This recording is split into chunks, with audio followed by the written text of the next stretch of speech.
कर्नाटक की जो जनता है और कर्नाटक ने इस देश को बहुत बड़ा संदेश दिया आज कि देखो हमें अली भी चाहिए और बजरंगबली भी चाहिए, क्योंकि हमारा देश लोकतांत्रिक है और हमारे देश के अंदर जो है हिंदू मुस्लिम सिख ईसाई आपस में है, भाई भाई का तो एक भोली भाली होती है। हाँ, उसको जहाँ घुमा दो वहाँ घूम जाती है। हाँ, अगर जनता सही होती तो पॉलिटिकल पार्टियों के नेताओं का झंडा लेकर ना घूमती। मानते हो इस बात को? मैं किसी पार्टी विशेष को नहीं कह रहा हूँ, मैं सबको कह रहा हूँ। ये गरीब हमें बनाए इसीलिए तो रखना चाहते हैं कि अगर हम गरीब नहीं रहेंगे तो इन पॉलिटिकल पार्टियों का झंडा लेके कौन घूमेगा। देश की सच्चाई सच छुपने नहीं देंगे। देखिए 2014 के बाद चीज़ें बदली हैं और वो चीज़ें ये बदली हैं कि पहले मीडिया, हम जनता में जब कोई अफवाह फैलती थी तो मीडिया उसे फाइंड आउट करता था और बताता था कि ये अफवाह है। आज जो है मीडिया खुद अफवाह फैला रहा है और हम जनता आकर के फाइंड आउट करके बताते हैं कि ये अफवाह है। तो ये चीज़ें बदली हैं 2014 में। लेकिन अब जो बहुत से लोग ये कहते हैं कि देश आगे बढ़ रहा है, देश में जो है महंगाई देश हित में है। अच्छा, महंगाई देश हित में कैसे हो गया? अच्छा एक बात बताइए सर, आपने बताया अभी, आपके अनुसार कह रहा हूँ कि आपने कहा कि महंगाई जो है देश हित में है, राइट? तो ये बताइए 2014 के पहले ये फिर महंगाई देश हित में तो नहीं अब थी। जो है सड़कें बहुत बन रही हैं, तमाम देखिए रोडवेज सड़कें, अगर सड़कें बनी हैं उसका मैं बहुत तारीफ करता हूँ। सुनिए यार, उसका मैं तारीफ करता हूँ और वो तारीफ किसको करना चाहिए? नितिन गडकरी जी को, क्योंकि वो मंत्रालय उनके पास है और नितिन गडकरी का काम लिटरली बहुत बढ़िया है। और देखिए मैं उन व्यक्ति में से नहीं हूँ कि जो सरकार अगर अच्छा करे तो मैं उसकी अच्छाई ना कहूँ। रोडें बनी हैं, इस बात से इनकार नहीं है, गांव-गांव में रोड बनी है, पर रोड बना देना और जनता को भूखा रखना। कहाँ भूखा रहे हैं? तो 5 किलो राशन दे रहे हैं सर। हाँ, अच्छा वो पत्रकार जी ये बताइए हमारे देश की आबादी कितनी है? एज पर 2011 का जनगणना कितना? 125 करोड़। 125 करोड़। वोटर कितने हैं? वोटर करीब 75 करोड़ के आसपास। यही नहीं मालूम है? आप पत्रकार बन गए। 80 करोड़ वोटर हैं। 75 से 80 करोड़ वोटर हैं। आप 75 के हैं इसलिए मैं बोल रहा हूँ 80 करोड़ वोटर हैं। और 80 करोड़ वोटर को अगर आप 5 किलो को राशन खिला रहे हो तो ये बताइए उपलब्धि है कि बेशर्मी है? वोट मिल रहा है सर इससे। यार मैं जो पूछ रहा हूँ, तुम पत्रकार हो, तुम अफवाह क्यों फैला रहे हो? ये देश हित में है क्या? देश के लोगों को बेरोजगार बना के और 5 किलो अनाज पर जिंदा रखोगे तो ये क्या उपलब्धि है? और दूसरी बात, एक बात बताओ, 5 किलो अनाज मिल रही है आपने कहा, तो 1 किलो अनाज की कीमत कितनी है इस समय? आपसे पूछ रहा हूँ। और इसको कट मत कीजिएगा। कौन सा जो बट रहा है, सरकार बांट रही है, मार्केट में उसकी कीमत क्या है? 25 रुपये किलो। 5 किलो का कितना हुआ? 125 रुपये किलो का सरकार अनाज दे रही है और 1200 रुपये हमारे पीछे से जेब से काट ले रही है सिलेंडर देके। तो 125 रुपये का अनाज में 1200 रुपये के सिलेंडर पे अगर मैं बनाता हूँ तो मुझसे बड़ा बेवकूफ़ कौन है कि अगर मैं सरकार पर सवाल ना उठाता हूँ। फिर जनता क्यों कह रही है आएगा तो मोदी ही? वो ये अंधभक्त कह रहे हैं, जनता कहाँ कह रही है? जनता जिता कैसे दे रही? लोकसभा जिताया, फिर उत्तर प्रदेश जिताया, एक बात बताता हूँ, गुजरात जिताया। गुजरात भी तो जिताया, जनता नहीं जिताया। तो मैं यही कह रहा हूँ ना, मैं बार बार कह रहा हूँ यार, आप समझ नहीं रहे। जनता तो एक भोली भाली होती है। हाँ, उसको जहाँ घुमा दो वहाँ घूम जाती है। हाँ, अगर जनता सही होती तो पॉलिटिकल पार्टियों के नेताओं का झंडा लेकर ना घूमती।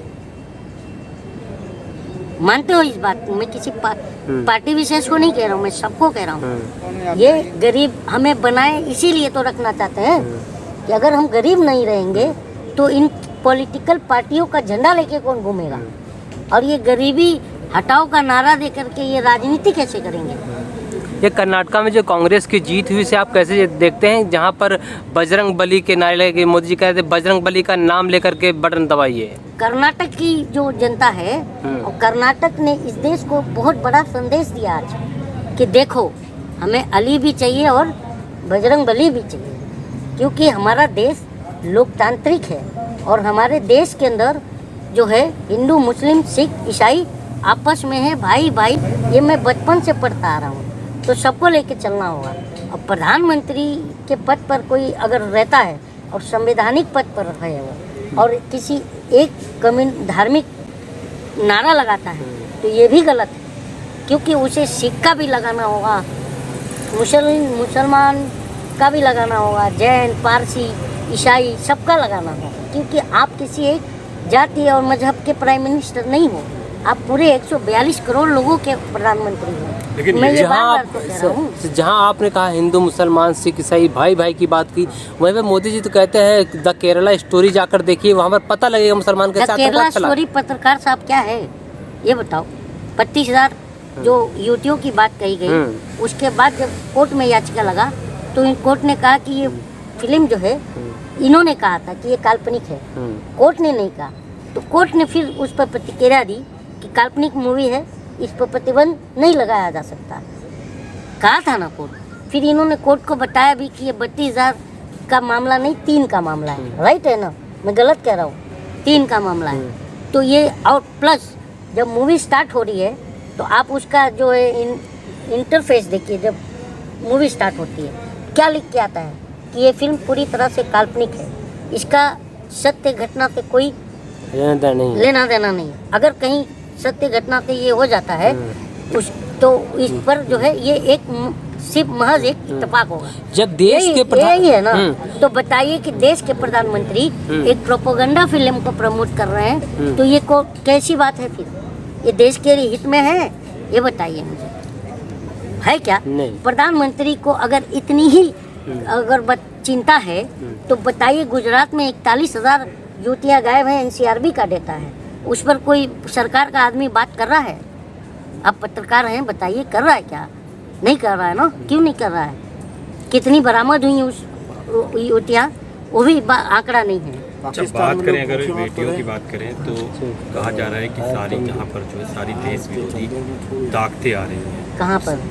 इस बेटियों के जो आंदोलन, तो मतलब ये जो साक्षी मलिक है, विनेश फोगाट है, ये देश विरोधी ताकत है। जब गोल्ड मेडल लाए तो आप तो बराबर से चिपक के अरे मेरी बेटी है फोटो ले रहे थे, बेटी भी कह रहे थे, बुला के फोटो लिया। तो आज बेटी जब छिसक रही है तो इसका दर्द तुम्हें सुनाई नहीं दे रहा? सवाल तो उठेंगे ना। ये मेरा विपक्ष जो है कहीं ना कहीं एक तरीके की साजिश। विपक्ष को तो मैं यही कहूँगा कि अब विपक्ष को जिंदा होना चाहिए, क्योंकि मैं अभी बोल रहा हूँ ना कि ये जो हमारा जो लोकतंत्र बर्बाद हुआ है, ये 3 लोगों की वजह से हुआ है। एक बिका हुआ कलम, दूसरा सोई हुई जनता, तीसरा मरा हुआ विपक्ष। और सबको अब एक्टिव होना पड़ेगा, नहीं तो जो है ना आने वाली पीढ़ियां माफ़ नहीं करेंगी और नींद से जगा कर लात मारेंगी हमें। अब पूछेंगे कि हमारे साथ गलत हो रहा था तो तुम आवाज़ क्यों नहीं कर रहे थे, तो हमारे पास जवाब नहीं होगा। इसलिए क्योंकि जो भी लोग देख रहे हैं, इनको मैं ये कहना चाहूँगा कि इंफ्रास्ट्रक्चर कौन क्रिएट करता है? पत्रकार महोदय, कौन करता है? सरकार। अगर बच्चे BTech, MTech, ग्रेजुएशन जो भी डिग्रियाँ लेके यूनिवर्सिटीज से निकलते हैं, इनके लिए जॉब मुहैया कराना किसका रिस्पॉन्सिबिलिटी है? बताइए मुझे। हाँ, लेकिन सरकार तो कहती है कि भाई जब लोग ही टैलेंट ही नहीं, आज क्या अब टैलेंटेड, आगे बताइए। सरकार कह रही है कि लोग टैलेंटेड नहीं है, तभी तो देश की जनता को समझ लेना चाहिए कि ये सरकार चलाने लायक नहीं है। हम तो टैलेंटेड हैं, पर ये इस लायक नहीं है कि ये सरकार चलाए।